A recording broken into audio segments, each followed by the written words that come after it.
Bilisan mo! Malilate ka na naman!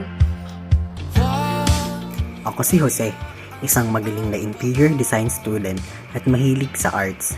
Masungit at maitin ang ulo, ayokong ginugulo ako habang gumagawa ng plates, basta ang hangad ko lang makapagtapos ng pagkaaral.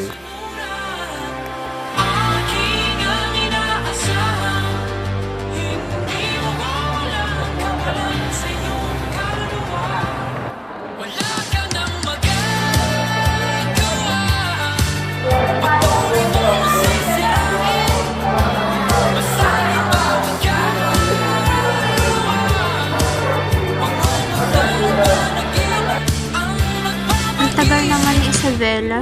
Oo nga, nasa na ba yun? Ganyan naman.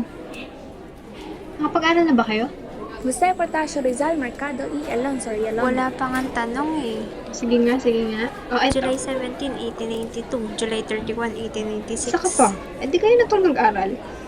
Pero teka nga, asan na ba yung iba nating kaklase? Sure ba kayo na may klase tayo Oo ngayon? ha, asa GC, tingnan niyo pa.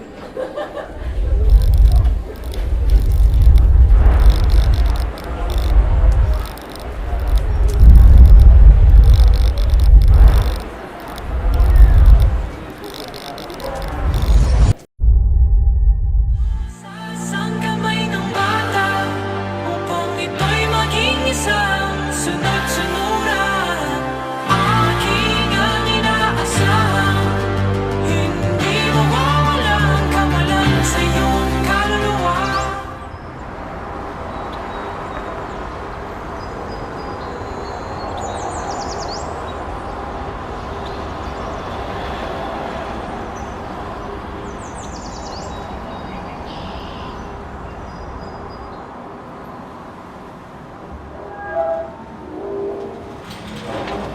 Binuohin to! Naaresto ka namin sa paglabag at panlaban sa mga praile. Sige na, huliin nyo na yan.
Iho, buhatin mo na ang panim sa gilid mo. Itatanim pa natin yan sa parang mamaya lamang.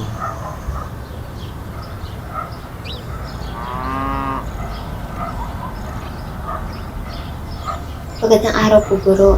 Nais ko lamang po ipapatid ang sulat na ito para sa inyo. Isang pagpupulong di umunang gaganapin sa klase at inaanyayahan ko kayo.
Tungalay kong arana para sa dalagang walang kasing ganda. Amoy rosas ang alim.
Tuloy!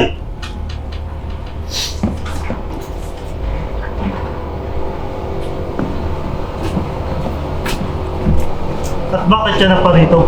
Narito ako upang iparating ang mensahe galing sa leader ng katipunan na si Andres Bonifacio. At ano naman yun?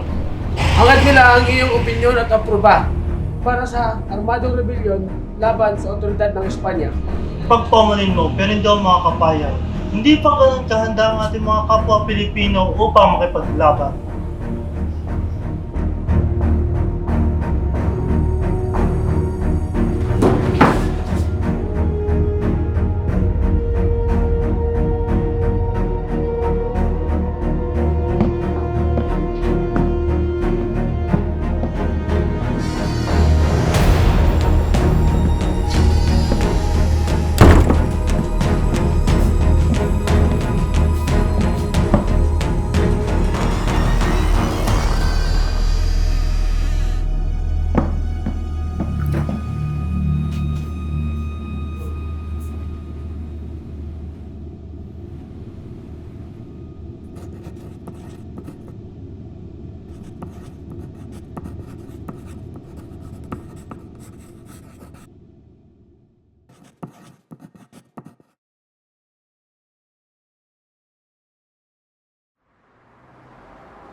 Adios, Dapitan.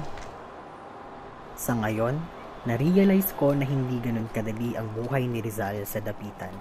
Ngunit ginawa niya pa rin itong makasaysayan gamit ang kanyang talino sa medisina. Tinulungan niya ang mga tao roon at ang kanyang pagmamahal kay Josephine Bracken ay magbibigay sa akin ng inspirasyon kapag ako'y bumalik sa kasalukuyan.